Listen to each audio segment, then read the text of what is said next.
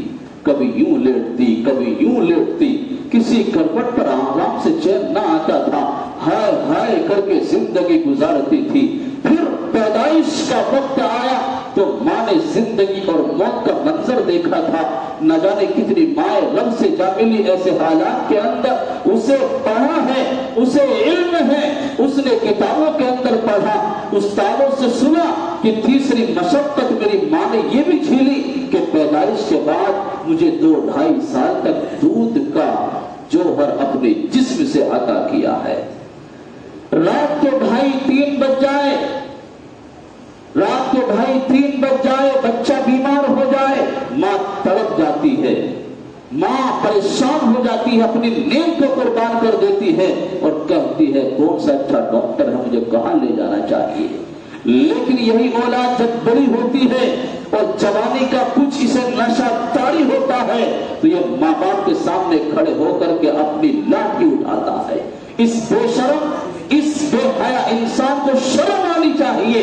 میرے ماں باپ نے کتنی مشقتیں اٹھائی ہے اور آج جوانی کا عالم آیا تو کس طرح سے یہ باتیں کر رہا ہے. انسان ذرا یاد تو کر اپنے بچپن کا جوان, کس طرح سے ماں نے تجھے چلانا سکھایا تھا. ماں بہلاتی تھی, باپ بہلاتا تھا, 2 ہاتھ پکڑ کر کے تجھے بلاتے تھے, تو گرنے کے قریب ہوتا تھا تجھے بھاگ کر کے سنبھالتی تھی میرا بچہ کہیں گر نہ جائے. آج جب بوڑھی ماں ہو گئی, جب بوڑھا باپ ہو گیا, یہ خود اولاد کا سہارا نہیں بلکہ اولاد ماں باپ کا سہارا بنتی ہے. اس وقت میں جا کر کے اولاد ماں باپ کو بھول جاتی ہے. ایک بار ماں کہتی ہے بیٹا فلاں چیز کیا ہے, بتاتا ہے, دوسری مرتبہ بتاتا, تیسری بار دھمکانا شروع کر دیتا ہے. بڑھیا ٹے ٹے کرتی رہتی ہے, بڈھے خاصتا ہی رہتا ہے, کبھی سکون سے نہیں لیٹتا. اس بیوقوف کو یہ سمجھ نہیں آتی کاش میرا ایک زمانہ تھا بچپن کا, میں نے ممی سے بار بار کہا تھا, ایک چیز مانگی تھی, ماں کی سمجھ میں نہ آ رہی تھی, ماں نے پھر بھی کسی نہ کسی طرح سے سمجھا اور وہ اپنے پستان کو میرے منہ میں داخل کر دیتی تھی. ہو سکتا ہے میرا بچہ دودھ مانگ رہا ہو. تو موتتا تھا, پیشاب کی دھاریں ماں کے چہرے پر لگتی تھی. کبھی ماں نے بچے کو دھمکایا نہیں, ڈرایا نہیں, مارا نہیں, اسے برداشت کر لیا. آج یہ اولادیں کہاں پہنچ گئی؟ آخر وجہ یہی ہے ہم نے اپنے بچوں کو جب قرآن و حدیث سے دور کیا ہے تو یہ ماں باپ کا احترام بھی نہیں کر سکتے. اس لیے میرے بھائیوں ہمیں اس سے رشتہ جوڑنا ہوگا, تعلق جوڑنا ہوگا, ہمیں اس چیز کو اپنی زندگی کے اندر لانا ہوگا. اور جب لائیں گے تو ہم ایک دوسرے کے احترام کو سمجھیں گے, ایک دوسرے کے مقام کو سمجھیں گے, علماء کی عزت کریں گے.